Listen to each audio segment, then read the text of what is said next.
Canal Supercrack Estrella presenta la historia no contada de Lucifer. Y fue arrojado el gran dragón, la serpiente antigua que se llama el diablo y Satanás, el cual engaña al mundo entero. Fue arrojado a la tierra y sus ángeles fueron arrojados con él. Y él les dijo: yo veía a Satanás caer del cielo como un rayo. ¿Cómo, por qué y cuándo cayó del cielo Satanás?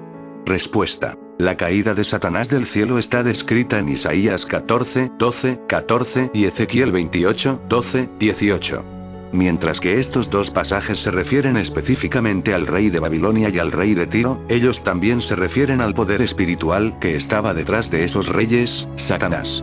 Respecto a cuándo fue la caída de Satanás, estos pasajes describen por qué cayó, pero no dicen específicamente cuándo ocurrió esa caída. Lo que sí sabemos es esto: los ángeles fueron creados antes que la tierra, Job 38, 4, 7. Satanás cayó antes de tentar a Adán y Eva en el jardín del Edén, Génesis 3, 1, 14. Por lo tanto, la caída de Satanás debió haber ocurrido en algún tiempo después de que los ángeles fueron creados y antes de que él tentara a Adán y Eva en el Edén. Ya fuera que la caída de Satanás ocurriera pocos minutos, horas o días antes de que tentara a Adán y Eva en el jardín, la escritura no lo dice específicamente. El libro de Job nos dice que al menos por un tiempo, Satanás aún tenía acceso al cielo y al trono de Dios. Un día vinieron a presentarse delante de Jehová los hijos de Dios, entre los cuales vino también Satanás. Y dijo Jehová a Satanás: ¿de dónde vienes? Respondiendo Satanás a Jehová, dijo: de rodear la tierra y de andar por ella. Job 1, 6, 7. Aparentemente en ese tiempo, Satanás aún se movía libremente entre el cielo y la tierra, hablando directamente con Dios y respondiendo por sus actividades. Se desconoce en qué momento Dios suspendió este acceso. ¿Por qué cayó Satanás del cielo? Satanás cayó por su orgullo. Él deseaba ser Dios, no un siervo de Dios. Nótense las muchas declaraciones referentes al yo que se mencionan en Isaías 14, 12, 15. Ezequiel 28, 12, 15 describe a Satanás como un ángel increíblemente bello. Parece ser que Satanás era el más alto de los ángeles, la más hermosa de todas las creaciones de Dios, pero él no estuvo contento con su posición. En lugar de ello, Satanás deseaba ser Dios, para esencialmente quitar a Dios de su trono y tomar el control del universo. Satanás quería ser Dios, y resulta muy interesante ver que fue precisamente eso, con lo que Satanás tentó a Adán y Eva en el jardín del Edén. ¿Cómo cayó Satanás del cielo? En realidad, una caída no es una descripción exacta. Sería mucho más preciso decir que Dios echó a Satanás fuera del cielo, y fue arrojado el gran dragón, la serpiente antigua que se llama el diablo y Satanás, el cual engaña al mundo entero. Fue arrojado a la tierra y sus ángeles fueron arrojados con él. Y él les dijo: yo veía a Satanás caer del cielo como un rayo. ¿Cómo, por qué y cuándo cayó del cielo Satanás? Pero un rayo podría ser una forma de energía por la que Satanás viajó a la tierra. ¿Cómo funciona un acelerador de partículas? El acelerador de partículas es la primera máquina del tiempo. Si la última teoría de Tom Weiler y Chuy Oman es acertada, el gran colisionador de hadrones, el mayor acelerador de partículas del mundo, podría ser la primera máquina capaz de producir la materia precisa para viajar en el tiempo. Nuestra teoría es una posibilidad muy remota, admitió Weiler, que es profesor de física en la Universidad de Vanderbilt, pero no viola las leyes de la física o las limitaciones experimentales. Uno de los objetivos principales del colisionador es encontrar el esquivo bosón de Higgs. Las partículas que los físicos invocan para explicar por qué las partículas como los protones, neutrones y electrones tienen masa. Si el colisionador tiene éxito en la producción del bosón de Higgs, algunos científicos predicen que se creará una segunda partícula, llamado el singlete de Higgs, al mismo tiempo. Según la teoría de Weilerio, estos singletes deben tener la capacidad de saltar a una quinta dimensión extra, en la que se puede mover hacia adelante o hacia atrás en el tiempo y volver a aparecer en el futuro o pasado, informa la Universidad de Vanderbilt. Uno de los atractivos de este enfoque para viajar en el tiempo es que evita todas las grandes paradojas, dijo Weiler. Debido a que el tiempo del viaje se limita a estas partículas especiales, no es posible que un hombre viaje en el tiempo para asesinar a sus padres antes de que nazca, por ejemplo. Sin embargo, si los científicos pudieran controlar la producción de singletes de Higgs, podrían ser capaces de enviar mensajes al pasado o al futuro. La prueba de la teoría de los investigadores se producirá si los físicos que manejan el seguimiento del colisionador comienzan a ver partículas de singletes de Higgs y aparecen productos de desintegración espontánea. Si lo hacen, Weyler y yo creen que habrán sido producidos por las partículas que viajan en el tiempo para comparecer ante las colisiones que los produjo. La teoría de Weyler y yo se basa en la teoría M, una teoría del todo. Un pequeño grupo de físicos teóricos ha desarrollado la teoría M hasta el punto de que puede adaptarse a las propiedades de todas las partículas subatómicas y las fuerzas conocidas, entre ellas el peso, pero requiere de 10 u 11 dimensiones en lugar de nuestras 4. Esto ha llevado a sugerir que nuestro universo puede ser como una membrana de 4 dimensiones flotando en un espacio multidimensional. De acuerdo con este punto de vista, los elementos básicos de nuestro universo están permanentemente adheridos a la membrana y por lo tanto no puede viajar en otras dimensiones. Hay algunas excepciones, sin embargo. Algunos argumentan que la gravedad, por ejemplo, es más débil que otras fuerzas fundamentales, ya que se difunde en otras dimensiones. Otra excepción posible es la propuesta del singlete de Higgs, que responde a la gravedad, pero no a cualquiera de las fuerzas básicas. Si el vídeo te ha gustado, dale al pulgar arriba y suscríbete a mi canal.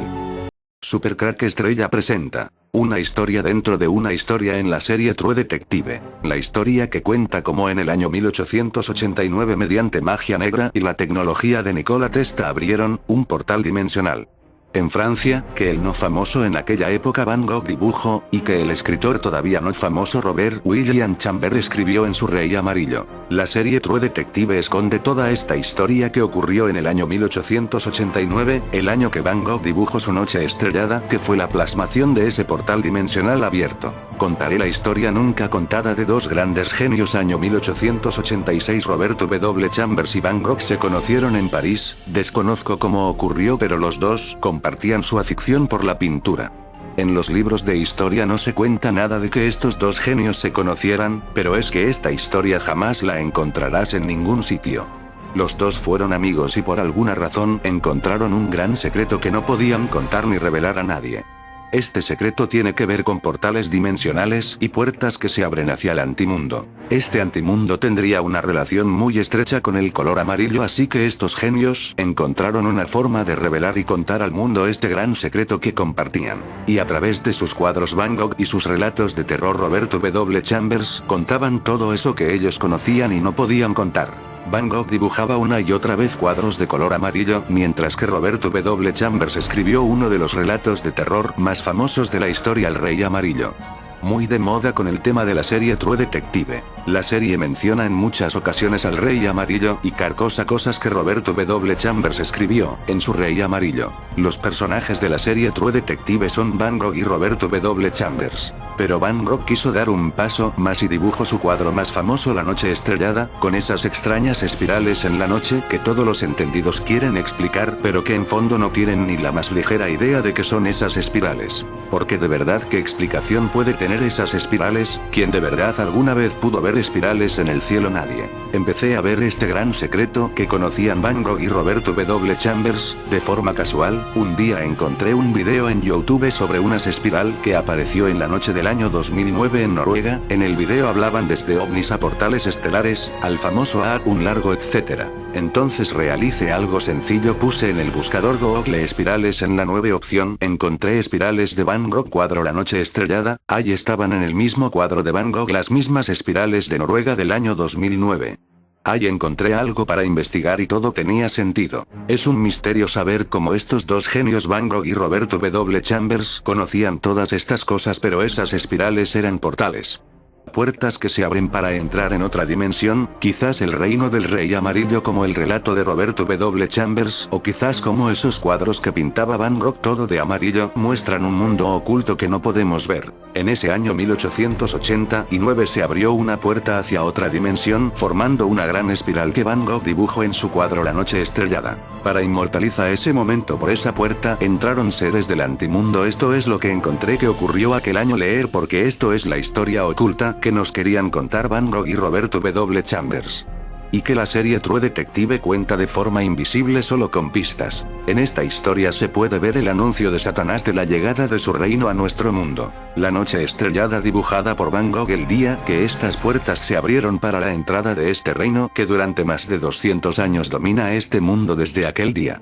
En la serie True Detective encontrarás de forma subliminal la amistad de estos dos genios que lucharon contra este mundo satánico que nos domina, incluso podemos encontrar un cierto parecido en uno de los protagonistas con Van Gogh. A pesar de sus pesadas referencias a una obra de horror del siglo XIX, True Detective no aparece en su superficie como un espectáculo sobrenatural.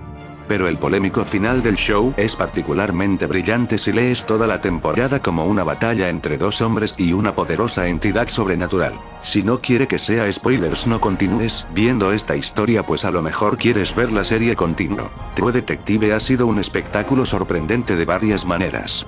Alienta a los espectadores a raíz de Rust Cohle, un protagonista que defiende una filosofía nihilista. Los aficionados corrieron para comprar copias del libro de Robert W. Chambers en 1895, The Killing Joke, cuando se enteraron de que era una referencia textual clave para la serie. Pero tal vez nada fue tan sorprendente como ese final. Ya he contado que esta historia de la serie esconde otra historia que es invisible para el público.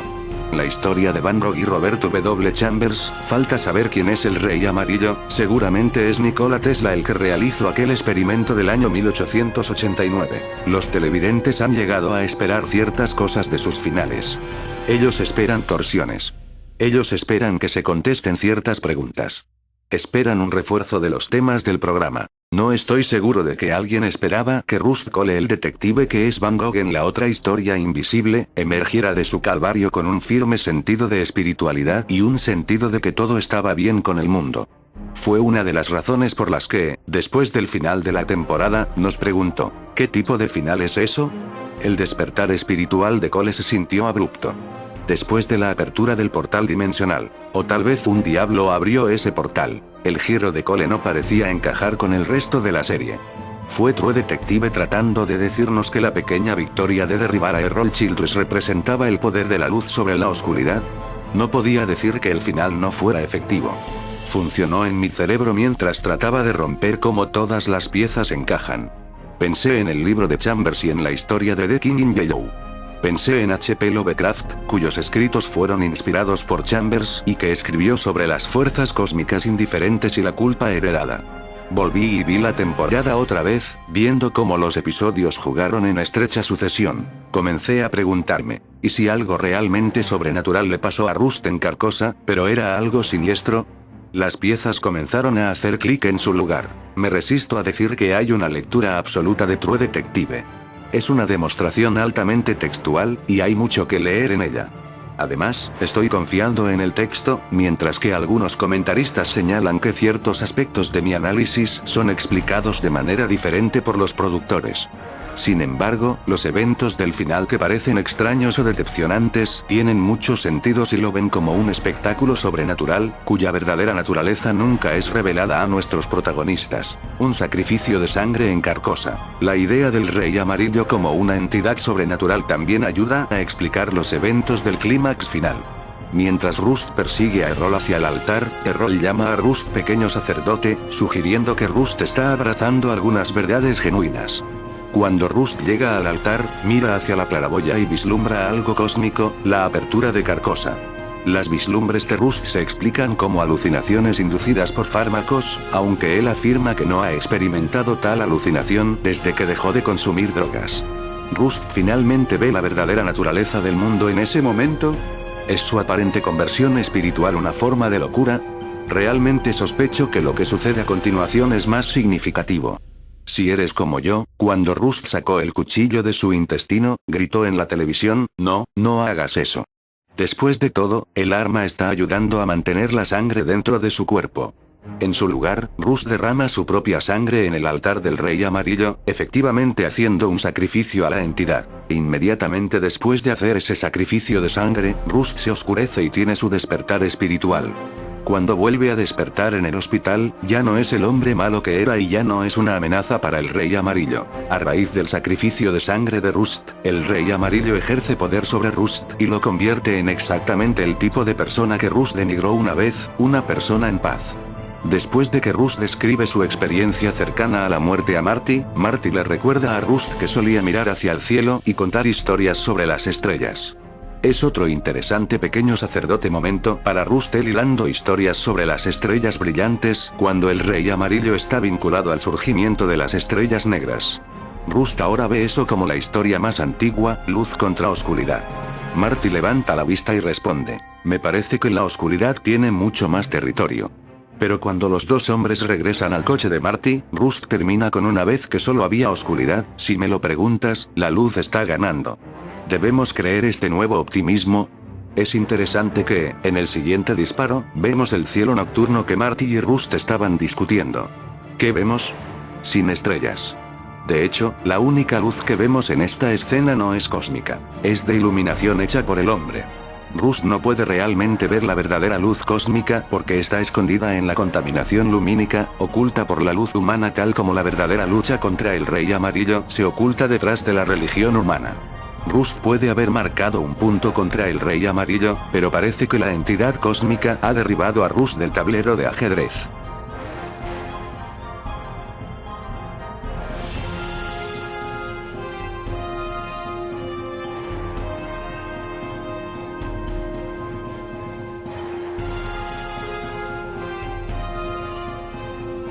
Supercrack Estrella presenta. Descubriendo a la sociedad secreta Los Gnomos. Estamos ante una de las sociedades satánicas más secretas y ocultas de nuestra era moderna, hasta el momento solo tenía pequeñas pistas que me llevaban a esta sociedad llamadas Los Gnomos, pero en este video intentaré sacar todo lo que pueda a la luz. Una de estas sociedades secretas se hacen llamar clarividentes, son de Islandia. En España tenemos otra sociedad secreta que, por ridículo que suene, adoran a David el Gnomo, escuchan la canción de este personaje de dibujo una y otra vez, como una tortura mental. Son sociedades tan secretas que resulta casi imposible saber si tienen vínculos entre sí. De hecho, este video es el primero que saca esto a la luz pública. Gnosis de Carf y movimientos gnósticos. Adoran a David el Gnomo.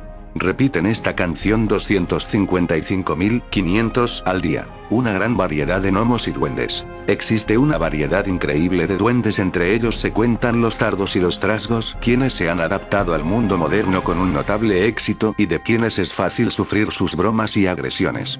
Gracias a sus facultades transformatorias, pueden hacerse pasar también por tripulantes de ovnis o visitantes nocturnos. Visitantes de dormitorios también es el término para los extraterrestres que entran en nuestras habitaciones por la noche. Aluxes, los traviesos duendes mayas. No es poco común encontrar en los vestigios arqueológicos de los mayas representaciones de diminutos seres fantásticos con cara de pequeños demonios.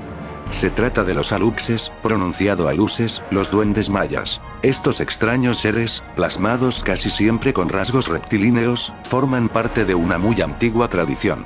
Se encuentran aluxes en ruinas que datan de la era cristiana, y aún hoy en día, se trata de una tradición viva y difundida en varias regiones del sudeste mexicano.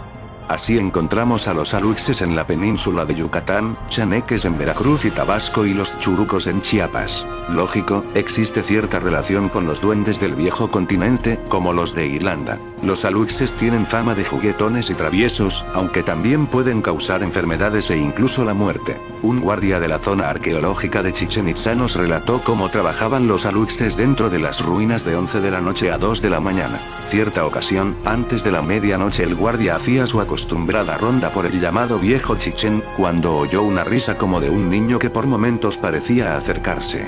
Asustado, corrió, y repentinamente escuchó la risa frente a él, comenzó a lanzar piedras hasta que aquella cesó y pudo regresar a su albergue. A partir de ese día, la salud del guardia decayó y nadie lo podía curar, y no fue sino hasta que consultó a un médico maya, quien le dijo que el alux se le había echado el mal aire al sentirse atacado. Como este hay cientos de relatos. Se dice que aparecen también por los alrededores de los cenotes sagrados y muchos juran haber amanecido sin explicación, a kilómetros de sus hogares, sobre todo al padecer de fuertes fiebres. Además son especialistas en desaparecer cosas, por eso la gente suele darles ofrendas de comida y bebidas alcohólicas, las que invariablemente desaparecen. Se cree que existe una fuerte relación entre los aluxes y los llamados elementales, que es el principio vital de las plantas y de otros seres vivos, siendo los aluxes el elemental de plantas fechas específicas, según algunos esoteristas. Lo cierto es que estos fantásticos seres formaron parte del pensamiento maya de manera muy profunda, tan es así, que la tradición ha permanecido hasta nuestros días. Unos mineros encontraron un gnomo en 1934. Unos mineros encontraron un gnomo de 1934 y confirmaron que las leyendas de los nativos podrían ser reales. En junio de 1934, dos mineros estaban en las montañas de San Pedro en Wyoming buscando oro, cuando descubrieron una pequeña cueva que estaba oculta en la profundidad de una roca. Después de explorar la pequeña cueva, los mineros se encontraron con algo inusual, eran los restos momificados y bien conservados de un pequeño ser sentado en el suelo con las piernas cruzadas. El cuerpo estaba envuelto en una sustancia viscosa y gelatinosa que conservaba el cuerpo.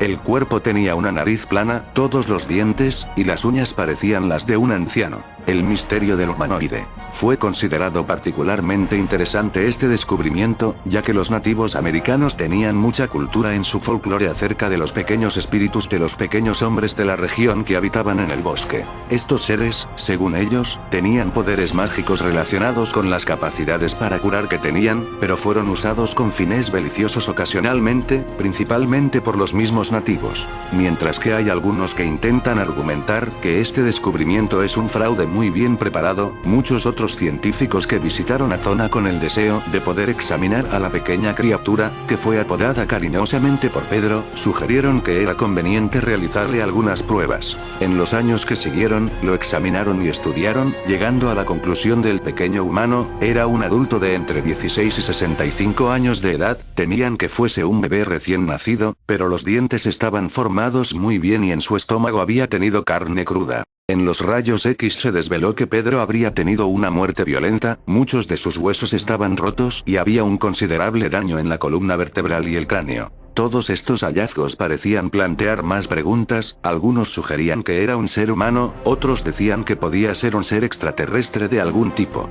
Trágicamente, parece que esta pregunta no puede ser resuelta, porque el cuerpo de Pedro desapareció de un día para otro, pero al menos hay fotos que siguen corroborando su existencia. Porque es tan complicado ver a estos seres, tiene que ver con las frecuencias donde están ellos y nosotros. Nikola Tesla dijo: todo en el universo resuena en su propia frecuencia, sin embargo todos ellos se relacionan uno con otro en una escala armónica. Entender mi trabajo significa comprender la clave del universo, resonancia. Paráfrasis, la existencia universal es como una canción, con ritmo y armonía, y va ahora mismo hacia una octava más arriba. El aspecto más oscuro del universo, la influencia satánica, ha entrado en nuestra realidad aquí en la Tierra y ha estado llevando la batuta durante algún tiempo, desde el último ciclo de precesión, desde dentro de cada individuo que se encuentra enfocado en el control caótico y la destrucción de otros a través del miedo. Ordo ad Chaos. Frase Illuminati / masónica, se ha dicho que los mitos de centauros, sátiros, unicornios, dragones, duendes, etc. fueron los resultados de experimentos genéticos tempranos de los Anunnaki, pero los textos sumerios declaran que estas criaturas / monstruos eran aliados de Tiamat. Eran los dragones duendes / hadas originales. De hecho, los dioses antiguos hablados en los textos. Los Anunnaki destruyeron una civilización, la mítica Tierra antes del tiempo común reportado, y manoseando los códigos genéticos, intentando el genocidio en una escala global, y deliberadamente ocultaron alguna memoria o referencia a esta civilización. ¿Enseñaron ellos las maravillas de la humanidad o ellos simplemente torcieron y pervirtieron la antigua sabiduría? Algunas pistas están contenidas en los archivos secretos del Vaticano.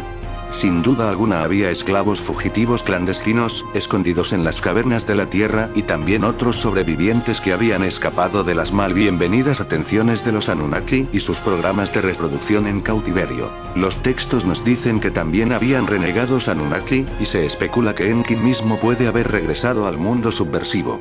De aquí vinieron los mitos de la Tierra Hueca, Shambhala, Agartha, y las leyendas de grandes tesoros y minas custodiadas por los gnomos. Duendes y otros, pueden haberse refugiado en las montañas y bosques y lugares desolados, dando lugar a sus propios mitos.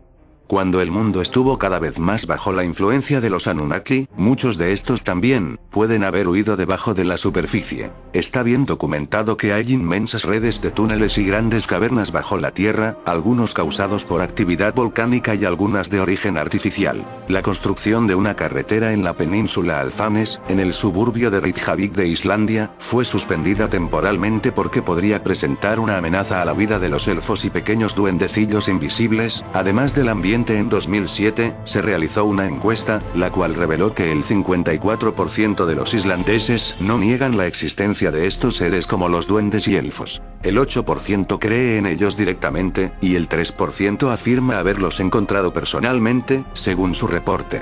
Además agrega que la capacidad de verlos no se puede aprender, sino que simplemente se nace con ella. Personas que se hacen llamar clarividentes difunden a nivel local que los Uldufolk o personas escondidas viven en otra dimensión, invisible para la mayoría. Ellos difunden que construyen sus casas dentro de las rocas de las laderas escarpadas, y favorecen a las formaciones de lava. Una familia real estaría viviendo en la base del acantilado de la ciudad portuaria de Hafnarfjordur, cerca de Reykjavik, según estos clarividentes. Estos elfos no serían todos tan pequeños, y algunos incluso son del tamaño de la gente normal. En su mayoría suelen vestir ropas medievales, agrega el reporte de Slate. En 2006 y 2007, el folclorista Terry Gunnell dirigió una encuesta sobre este tema a 1000 islandeses y confirmó la importancia de los elfos en el territorio, informó la organización NPR. Solo el 13% de los participantes en el estudio dijo que es imposible la existencia de los duendes, el 19% lo consideró extraño, el 37% dijo que posiblemente existen duendes, el 17% encontró probable su existencia y el 8% los describió, según NPR. En esta encuesta, el 5% no manifestó una opinión sobre la existencia de los duendes. El miembro del Parlamento Árni Johnsen transportó en el pasado una roca de 50 toneladas desde la montaña Elysei al patio trasero de su casa en Vestmannaeyjar, destacando que ahí habitaba una familia de duendes, que incluía una pareja de abuelos, un par de padres y 3 hijos, según informó Grapevine el 4 de junio de 2012. Árni declaró que los conoció después de un choque a alta velocidad en 2010, en el cual su coche se destruyó. Pero él salió ileso. Los elfos están allí, dijo Árni. Si los mueves, está bien, solo que hay que tener mucho cuidado. Hablar con ellos y ser muy suave, dijo, según Grapevine. Árni relató además que los residentes de Bolungarvík en los fiordos occidentales culparon a los elfos de que se rompiera la maquinaria de construcción cuando los trabajadores estaban perforando un túnel a través de una montaña en junio pasado, lo que podría molestar a los hogares de elfos.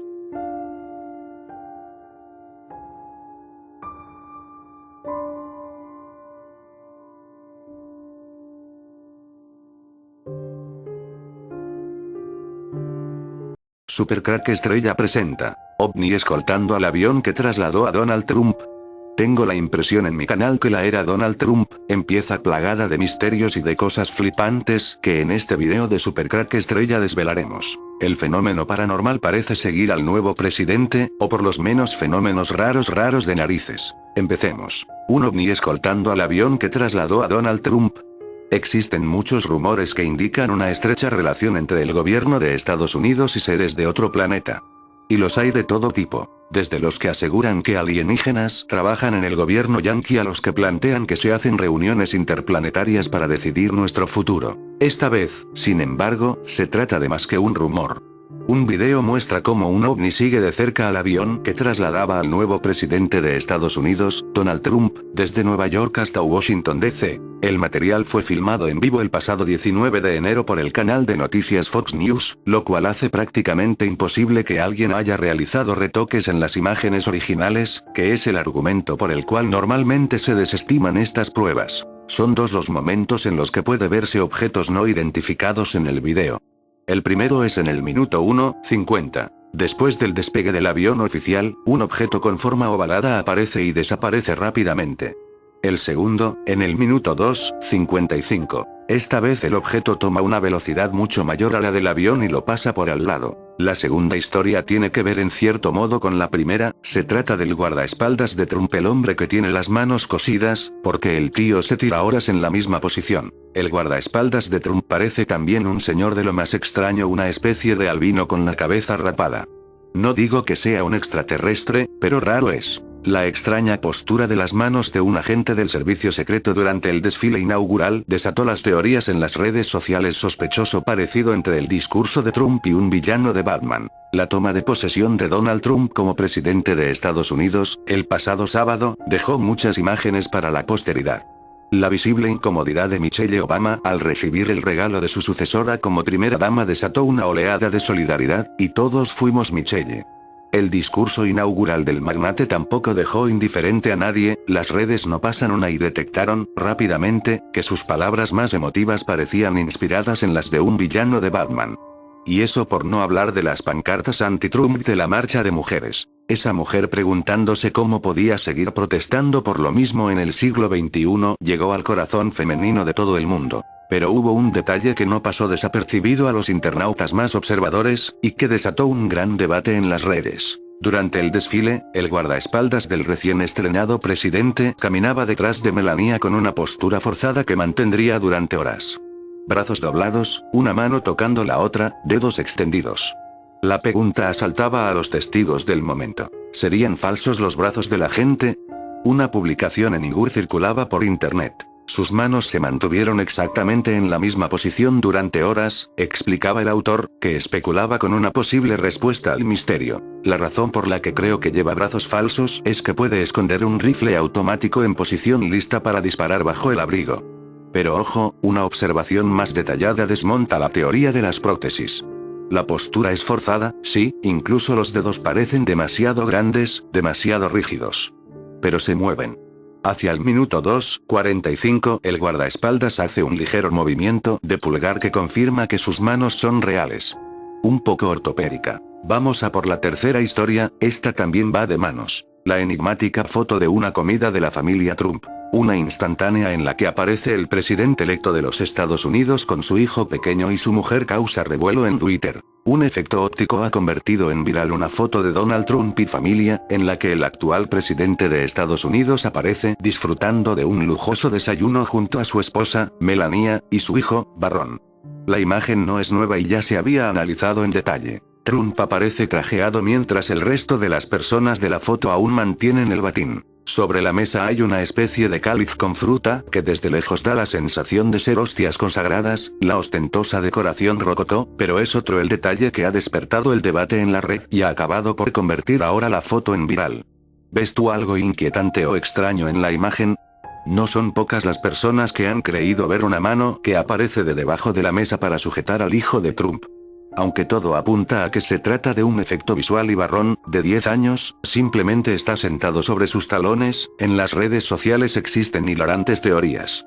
Desde la mano de un fantasma, hasta la posibilidad de que el multimillonario tenga un empleado encargado de recoger los restos de comida que a su hijo se le caen al suelo mientras come. Esta imagen salió en varios medios escritos y en Twitter. Es por esta razón que yo también la hago pública. La cuarta historia no tiene nada que ver Trump, sino con su mano derecha en el gobierno Mike Pence y su familia. Lo que oculta la misteriosa fotografía de Mike Pence y su familia. Mike Pence es el elegido para acompañar, como candidato a vicepresidente, a Donald Trump en su aventura electoral. Esta semana todos dejaron de hablar de las políticas anti-gays de Pence y se pusieron a debatir sobre la posibilidad de que su hija Charlotte sea una vampira. El candidato a la vicepresidencia publicó en Twitter una imagen en la que aparece junto a su familia, su esposa y su hija. Pero por alguna razón, Charlotte no aparece en el reflejo del espejo del lugar. Ya sé lo que mucho estáis pensando, pero yo no lo voy a decir, por una sencilla razón, a nadie se le ocurrió pensar que existe una campaña de desprestigio contra todo lo que rodea a Donald Trump. Los enemigos de Donald Trump son terroríficos, quiero decir que el poder económico y a nivel global es brutal.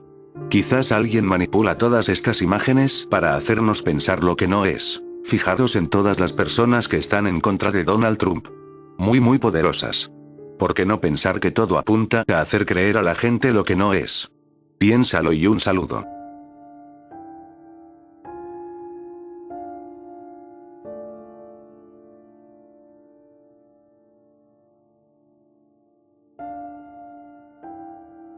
Supercrack Estrella presenta Fantasmas y portales dimensionales. 2 casos de fantasmas que usan el cuerno en el mar del Golfo de México para teletransportarse. El caso del Hospital Charity en USA y el caso del fantasma Paseo de la Reforma México. Por primera vez se tratará un tema nunca antes empleado, usan los fantasmas los portales dimensionales para moverse por el espacio-tiempo. Si es así, quizás hay que plantearse que no son fantasmas sino otra cosa. En este video mostraré el portal dimensional que hay en el Golfo de México, y la cercanía que tiene este portal dimensional con dos casos de fantasmas. Marco en un mapa en línea recta en el Google Earth la perfecta línea que hay entre dos casos de fantasmas y el portal dimensional en el cuerno del Golfo de México. Demasiado perfecta como para pensar que es algo casual. Contaremos en este video los dos avistamientos de fantasmas que usaron este portal dimensional en el Golfo de México. Cámaras de seguridad captan supuesto fantasma en famosa calle en México. Este primer caso usaría de este portal en México. La historia dice así. Las cámaras de seguridad ubicadas sobre el paso peatonal en el Paseo de la Reforma en México captaron lo que parece ser un fantasma o espíritu. En la grabación, que fue realizada la madrugada del 18 de septiembre, se observa una especie de silueta, parecida al de una niña, quien cruza la calle mientras un vehículo pasa entre ella. ¿Puedes ver un fantasma? Cámaras de seguridad captan misteriosa sombra en estudio de televisión. Por ser una concurrida avenida en ese país, son varias las personas que dicen haber sido testigos del extraño fenómeno. Lo cierto es que el material es tema de polémica en redes sociales. ¿Qué opinas de este suceso? ¿Crees que sea verdad o simple ficción? Segundo caso de fantasma que usa el portal dimensional en el Golfo México. Apareció un árbol de Navidad fantasma en un hospital abandonado. Las historias místicas de Navidad siempre tienen lugar en esta época del año, pero cuando hay fotos que las respaldan toman una relevancia mayor. El arbolito podía verse desde el hospital que se levanta enfrente. Este fue el caso de una fotografía tomada frente al Hospital Charity en Nueva Orleans, abandonado luego del huracán Katrina de 2005, que retrata un árbol de Navidad fantasma, según informó la cadena de televisión norteamericana WWL Televisión. Facebook no solo ha servido a lo largo del tiempo para que la gente coloque fotos y vídeos familiares, sino también para dar cuenta de extraños sucesos que ocurren en el mundo. Un ejemplo de ello, tal como señaló The Sun, fue el post de Lisa Walley Staggs. La mujer, enfermera, vive en Nueva Orleans, Estados Unidos. Desde allí, ella trabaja en un nosocomio que está en una dirección opuesta a un hospital abandonado, donde se pudo apreciar una suerte de milagro de Navidad. Walley Staggs estaba saliendo de su trabajo el 27 de diciembre cuando notó algo en el edificio abandonado. Una luz de color púrpura. Casi de inmediato, ella colocó tal hallazgo en Facebook. El hospital ha estado cerrado desde el paso del huracán Katrina, solo vi unas luces que tenían forma de árbol de Navidad, comentó Lisa Walley Staggs en su post de Facebook. El inmenso edificio, tal como se puede apreciar en las fotos, está completamente desocupado y sus ventanas reflejan que no hay actividad. Esto ha generado un gran debate en Facebook, ya que algunos indicaron que ello parecía un montaje. Sea como fuere, las fotos que aparecieron en Facebook no tardaron en viralizarse y, de seguro, permanecerán así varios días. Rápidamente algunos usuarios comenzaron a comentar en la entrada. Una usuaria llamada Elizabeth Parker dijo que existía una luz que surgía en el hospital de caridad de vez en cuando, pero otra usuaria llamada Jenny Duplantier pronto se dio cuenta de que la luz tenía un formato similar a la silueta de una persona. Una mujer llamada Jovona Johnson llegó a decir que los cuerpos de las personas que allí murieron podían haber sido retirados, pero sus almas permanecían en el lugar. Algunos de los usuarios más escépticos dijeron que los indigentes se albergaban en el Hospital de la Caridad, y para otros, las fotos habían sido manipuladas digitalmente. Lisa Walley Staggs aseguró que no había ningún tipo de edición, incluso diciendo que las fotos habían sido tomadas de su teléfono móvil, y que al día siguiente, ella trataría de llevar una cámara mejor para ver si podía fotografiar la misteriosa luz con mayor definición. OVNI del Golfo de México. ¿Será todo esto una relación con el tema de los casos fantasmas? Estas imágenes de un ovni con forma muy similar al de los vídeos de Billy Meyer. A partir del 22 de mayo andan rondando por las redes sociales fotos de un supuesto ovni volando cerca de una plataforma petrolera de México. Se supone que estas fotos fueron tomadas por trabajadores y después fueron distribuidas por medio de correos electrónicos, aunque después estas fueron eliminadas de los servidores de correo electrónico y de las computadoras de los participantes de este avistamiento. Según la fuente identificada en Facebook como Jorge E. Reyes, este avistamiento ocurrió en la plataforma Acal, en Ciudad del Carmen, Campeche, y están fechadas en 29 de mayo de 2010. La Ciudad de México que se cree protegida por extraterrestres. Mientras en un sofá de una sencilla cafetería de Ciudad Madero un hombre me invita a meditar para ver ovnis, en la televisión Bob Marley canta I Shot the Sheriff y detrás de la barra una mujer prepara un frappuccino. En esta ciudad del violento estado de Tamaulipas, en el noreste de México, muchos creen que los extraterrestres llevan décadas protegiéndolos de los huracanes, que luego de avanzar con fuerza hacia sus costas, se detienen de forma abrupta y, misteriosamente, cambian de rumbo. Dicen que los han visto. Que hay una base submarina a unos 40 kilómetros de la costa. Que vieron sus naves, esferas, triángulos, luces. Que vieron cosas. Y lo dicen abiertamente. La experiencia de Don Alonso. Fernando Alonso Gallardo, de 68 años, ingeniero civil, empresario, exteniente, jubilado de la petrolera estatal Pemex, tiene el rostro tostado por el picante sol de Playa Miramar, una ancha franja de arena de 10 kilómetros de largo. Por los barrotes de las ventanas del Mexicano, su restaurante frente a la playa, se cuelan el sonido de una cumbia argentina misógina y una bienvenida brisa del Golfo de México. Masticando cada palabra, me cuenta su historia, que como la de muchos otros de por aquí, involucra avistamientos de objetos voladores no identificados. En 1933, cuando los huracanes todavía no tenían nombre, uno de categoría 5 golpeó a Tampico, la ciudad donde nació, ubicada tan cerca de Ciudad Madero que apenas se distinguen la una de la otra. No es con el afán de proteger la ciudad, es con el afán de proteger la ciudad donde ellos viven, porque encontraron una forma de poder estar ahí. El restaurante de su padre no sobrevivió. Construyeron otro. Pero en 1955, el huracán Hilda, que inundó 3/4 partes de la ciudad y dejó a 20.000 personas sin hogar, lo volvió a tumbar. Pienso que en esa época no había extraterrestres, si no, no hubiera ocurrido tanto desastre, le dice Don Alonso a BBC Mundo. Los huracanes también llegaron en 1947, 1951 y 1966. Luego dejaron de golpear. Hay investigadores que opinan que el motivo del desvío es la presencia de corrientes de agua fría en la zona. Pero en Tampico y Ciudad Madero nadie ignora que existe la creencia de que algo sobrenatural defiende estas tierras, de brujas y vírgenes. Entre el siglo XIX y los años 70, cuando la gente veía objetos luminosos en el cielo decía que eran brujas. Pero en 1967 fue erigido un monumento a la Virgen del Carmen, patrona del mar y de los marineros, junto al muelle por el que deben pasar los pescadores cuando dejan atrás el río Pánuco, que divide los estados de Tamaulipas y Veracruz. Muchos vieron en él la explicación de la desaparición súbita de los huracanes. Hasta hoy es una tradición que los marineros se persignen ante su estatua y los capitanes hagan sonar la bocina de sus embarcaciones, le explica a BBC Mundo Marco Flores, desde 1995 cronista oficial del gobierno de la ciudad de Tampico. La teoría marciana llegó un poco después. Flores cuenta que la trajo un hombre de Ciudad de México que vino a principios de los 70 a Tampico por trabajo y aseguró que más que proteger la ciudad, lo que los extraterrestres que lo habían contactado hacían era resguardar sus bases submarinas. La explicación que no le podemos dar científica se la damos de manera mágica. La gente de esta región tiene un pensamiento mágico. Marco Flores, cronista del gobierno de Tampico, es algo que también piensa Don Alonso. No es con el afán de proteger la ciudad, es con el afán de proteger la ciudad donde ellos viven, porque encontraron una forma de poder estar ahí.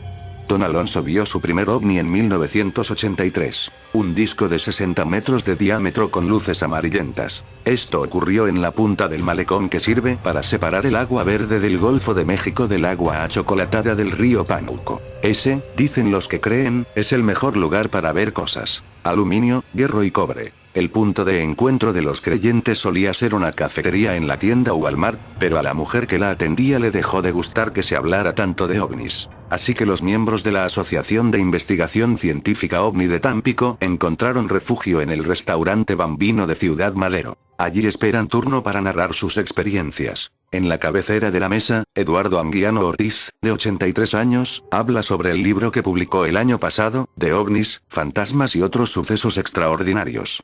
Durante 3 años recogió más de 100 testimonios. Incluye el del hijo de un señor que 4 décadas atrás recibió la sugerencia de que en Playa Miramar había que sembrar cada 100 metros varillas de 1 metro de aluminio, hierro y cobre. Eso se lo dijeron los extraterrestres. Que esa barrera iba a servir para desviar huracanes. Anguiano escuchó testimonios y se convenció. Dudar de la existencia de los ovnis es no tener inteligencia, afirma. Y muchos concuerdan. Eva Martínez asegura que los extraterrestres los cuidan por la fuerza magnética que tienen. Que estén ahí le da paz, dice. José Luis Cárdenas ha tomado varias fotografías en las que se ven luces de formas extrañas. Luces que no adornan el cielo al momento de tomarlas, pero luego aparecen en el visor de la cámara. Si los seres que nos visitan, no nos han hecho daño, entonces nos están protegiendo, están haciendo algo por nosotros. Y así tenemos que ver las cosas, le explica a BBC Mundo. Image-Caption en Tampico, a 10 kilómetros del Golfo de México, viven unas 300.000 personas. La última vez que un huracán que enfilaba hacia la zona de Tampico se desvió fue en 2013. Ese año, autoridades locales colocaron el busto de un marciano en Playa Miramar, que fue robado al poco tiempo, y declararon que el último martes de octubre se celebraría el Día del Marciano. La explicación que no le podemos dar científica se la damos de manera mágica. La gente de esta región tiene un pensamiento mágico, opina Flores, el cronista de Tampico. Es un modo de pensar un poco, digamos, simple, explicativo de las cosas, sencillo. Y como es mágico, añade, atrae lo fantástico. La fantasía siempre es más atractiva que la realidad. A Dios le gusta Tampico. En el sofá de la cafetería de Ciudad Madero, Juan Carlos Ramón López Díaz, presidente de la Asociación de Investigación Científica OVNI de Tampico, me dice que cierre los ojos y mantenga la mente tranquila. Image-Caption la última vez que un huracán que enfilaba hacia la zona de Tampico se desvió fue en 2013. Me invita a ver un objeto luminoso al que puedo entrar, si quiero puedo entrar, podemos ir hacia la playa, y ver en la pantalla que nos ponen la ciudad que está debajo, dicen que vamos a regresar, retiran la pantalla, dicen que estemos tranquilos, regresamos, empezamos a bajar. Detrás de la barra de la cafetería, encienden la licuadora. Abro los ojos. Pese a la guía de López Díaz no he visto nada. Afuera, en medio del bullicio de Semana Santa, el vendedor callejero Alberto Fernández me vuelve a recordar que la única teoría de lo que pasa aquí no es la de los ovnis. Yo no creo que sean los extraterrestres, es Dios, que nos protege, debe ser Dios que le gusta Tampico, me dice. El sol del atardecer está hecho una bola perfecta amarilla, rosa y naranja. El último barco pesquero deja el mar, cae la noche, es momento de mirar hacia arriba y esperar.